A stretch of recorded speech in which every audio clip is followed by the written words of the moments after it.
साथियों, नमस्कार। आज हम बात करेंगे आगामी 16 फरवरी से 2023 से हाई स्कूल और इंटरमीडिएट के बच्चों के एग्ज़ाम शुरू हो रहे हैं। बहुत से बच्चे बहुत सारी तैयारियां किए हैं, बहुत तरह तरह से तैयारियां किए हैं, लेकिन कैसे हम हाई स्कूल के एग्ज़ाम और इंटर के एग्ज़ाम को बिल्कुल सरलता से लें, बिल्कुल ईजीली तरीके से एग्ज़ाम पीरियड में एग्ज़ाम सेंटर पर जाएं और एग्ज़ाम्स को दें और अच्छे नंबर लाएं, अच्छे मार्क्स लाएं। तो आज उसी विषय पर हम आपसे कुछ अपने अनुभव शेयर करेंगे। चलिए, सभी प्यारे प्यारे बच्चों को नमस्कार, गुड इवनिंग। सबसे पहले अपने सिलेबस को ध्यान दीजिए, मन को एकाग्रचित करिए, जिससे कि आपका दिमाग बिल्कुल सरल हो, शांत हो, आपके अंदर अनावश्यक विचार नहीं आने चाहिए। जो भी आपने पढ़ा है उसको धैर्यतापूर्वक जाएं, उसको याद करें, उसको एक बार लर्न कर लें, एक बार सरसरी तौर पर पूरे सब्जेक्ट को देख लें। जो आपको इम्पोर्टेंट लगता हो कि ये आ सकता है, तो उसको में आप तैयारी करिए, उसको आप एक बार सरसरी तौर पर पढ़िए। उसके बाद सुबह यानी आप जब एग्ज़ाम देने जाएंगे तो उसकी रात में आपको भरपूर नींद लेनी है। ऐसा नहीं कि आपको नींद ना आए, आप टेंशन हो जाएं और रात में सोए ही ना।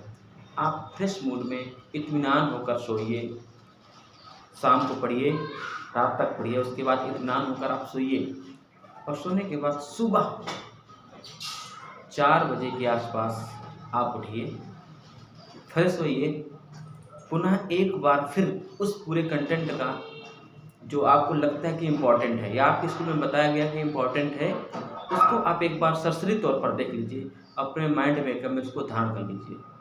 ध्यान से जब आप सुबह देखेंगे तो आपको वो कंटेंट सदैव एग्ज़ाम पीरियड तक याद रहेगा। फिर आराम से आप तैयारी करिए और सेंटर पर पहुंचिए।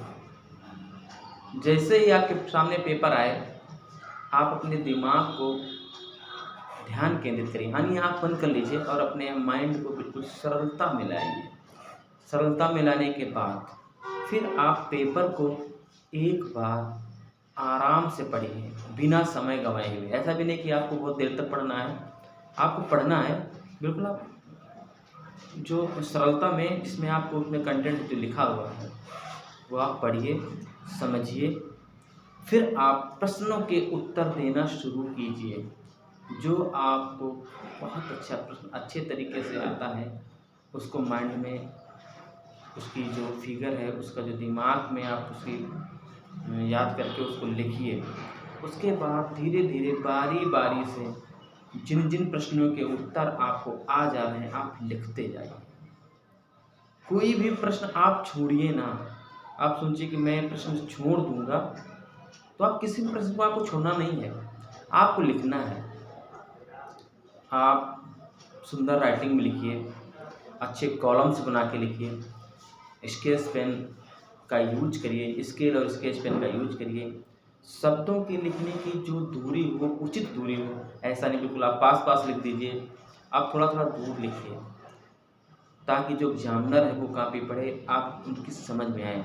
जो इम्पोर्टेंट लाइनें हैं उनको आप हाईलाइट कर सकते हो। हाईलाइटर अगर आपके पास हो तो आप उनको हाईलाइट कर दीजिए, जो इम्पोर्टेंट्स हैं और जो उस उत्तर के अंतर्गत जो प्रश्न पूछा गया है, जो वो कंटेंट उसको बताता है, उसको आप हाईलाइट कर दीजिए, या आप उसको ब्लैक पेन से या स्केच से उसको अंडरलाइन कर दीजिए, ताकि जो एग्जामिनर हो आपकी कॉपी चेक करने जाए तो वो एक बार में ही देख ले कि हमारा बच्चा, यानी जो बच्चे ने, जो परीक्षार्थी ने लिखा हुआ है वो सही है, इसको आता है। फिर वो पूरा कंटेंट आपका संभवतः नहीं पढ़ सकता है, हो सकता है वो इग्नोर कर दे और आपकी जो हाईलाइट है उनको पढ़ के आपको उस प्रश्न के उत्तर का आकलन करे और आपको मार्क्स या ग्रेड दे। इसलिए आप जो भी लिखिए सही शब्दों में लिखिए और जो उचित शब्द हैं उस उत्तर के, उन्हीं शब्दों का प्रयोग कीजिए। अनावश्यक भाषा का प्रयोग ना करिए, शब्दों को ज़्यादा बढ़ाइए मत कि आप उस उत्तर को बढ़ा करके ज़्यादा अच्छा लिखें। बारी बारी से सारे प्रश्नों का उत्तर दीजिए, लेकिन हाँ एक चीज़ याद रखिएगा, अपने मन को आप शांत जरूर रखेंगे। ऐसा नहीं कि आप मन को बिल्कुल आपकी चिंता हो जाए कि आप ये मुझे प्रश्न नहीं आता है, तो आपका मन फिर अगर इधर उधर भागने लगा तो आपको जो आता है वो भी नहीं आएगा। इसलिए आप शुद्ध मन से लिखिए जरूर और अच्छा लिखिए। प्रयास करिए कि आप उत्तर को अच्छे ढंग से लिखने का प्रयास करेंगे जो आपने पढ़ा हुआ है। फिर मैं आपसे यही कहना चाहता हूँ कि आप पेपर देने से पहले अच्छी तैयारी जरूर करिए और मन को अपने स्थिर रखिए। स्थिर मन जो होता है वो सभी चीज़ों को आगे की ओर और शब्दों को पकड़ने की क्षमता अच्छी तरह से रखता है, जो कंटेंट होता है। इन्हीं की बातों के साथ साथियों, धन्यवाद, गुड बाय।